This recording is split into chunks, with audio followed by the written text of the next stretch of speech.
What are the top 10 most iconic baseball cards of all time? Here's my list. Hey, it's Mike. Thanks for tuning back in. Hopefully the people working on the deck next door aren't bothering this video, but Saturday morning, I want to get this video out because it's due tomorrow. This is baseball collector Mike put out the call for everybody's top 10 most iconic baseball cards of all time. And I also am working on my top 25 most iconic cards, sports cards, since 2000 list. And I'll have that probably in a week or so. So, top 10 baseball cards. Mine's a little bit different than some others. I think I have more junk wax than some other people because I think it was such a formative, is that the right word? It was an era that is very famous in the hobby, and there was a lot of news about certain cards, and there are certain cards that people in around my age were chasing as kids and have been able to obtain easily as adults. And so iconic, nostalgic, revered, famous, for me, they kind of all go together. So here's my list. Starting with number 10 is the Billy Ripken FF Error of 1989 Fleer. And we all know the story behind this card. I had one I bought for 20 bucks at a card show several years ago. I got it graded by PSA and it came back a 10. So I sold it on eBay earlier this year. I was surprised that it was a 10. Now I'm going to try to find one that is not a 10 and is autographed by Ripken. That's my goal.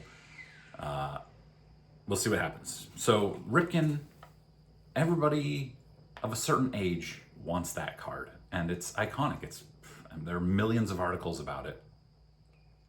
Number 9, 2011 Topps Update Mike Trout rookie card. I was not collecting at this time, but I know the stories. Everybody was trying to get this card afterwards because he was immediately a superstar. And it was from an era where Topps wasn't overprint, they weren't mass printing everything. And there weren't a lot of people in the hobby, certainly nowhere near as many as there are now.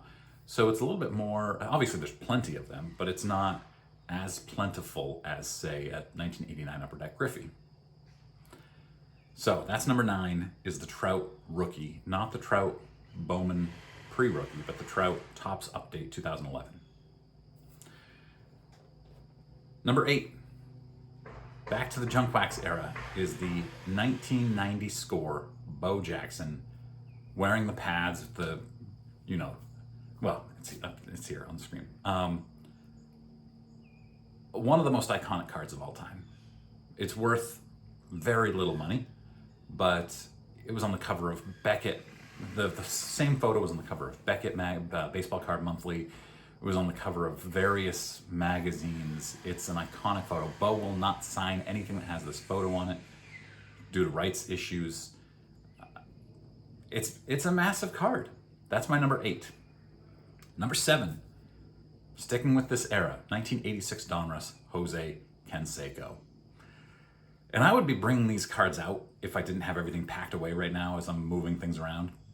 But the 1986 Donruss Jose Canseco, I do have it signed. It's my childhood card. I've told this story many times.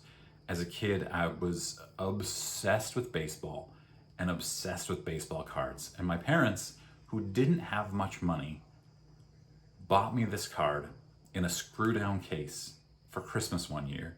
And they also bought me a fireproof safe. I still have the fireproof safe. I'm going to move it into this room pretty soon.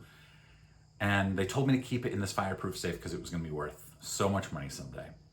And I did. I kept it in that safe for decades until I was 42 and I dug my collection out, 41. Dug my collection out at the end of 2020, and there is my Jose Canseco rookie. And I pulled it out of the screw down, it's worth, maybe $5.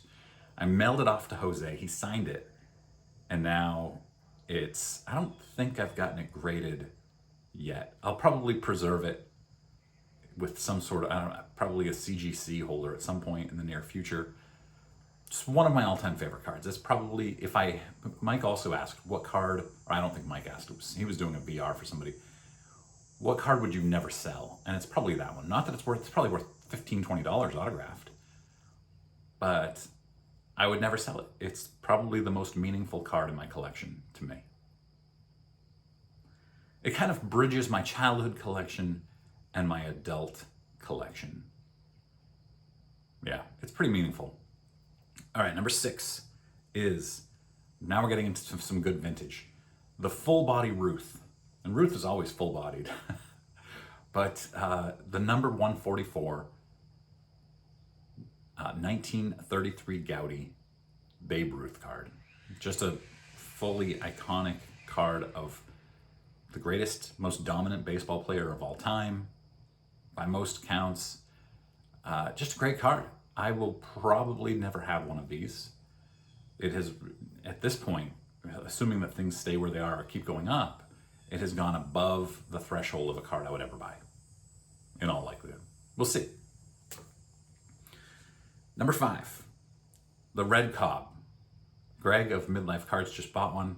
I'm very, very happy for him because it's a dream card. It's the red T206 Portrait Cobb. Man, what a beautiful, beautiful card. Yeah, it's, I would love to have this card someday. I wanted to buy it at the National, but I also didn't want to spend that much on a card at the National this year. Just, it wasn't in the cards for me, sorry. Number 4 is the Jackie Leaf, 48-49 Leaf. Jackie Robinson, of the most important, most influential figure in baseball history. You know, to break the color barrier and also go on to have a legendary Hall of Fame career, pretty special. And then he has this card that is a part of one of the most iconic sets of all time. Pretty awesome. So number 7 is Jackie. Sorry, number 4 is Jackie. Number 3 is the Griffey Upper Deck. You gotta have this card in there. 1989 Upper Deck Griffey, mass printed and then reprinted by Upper Deck because they knew it was so popular and they just kept printing it years after.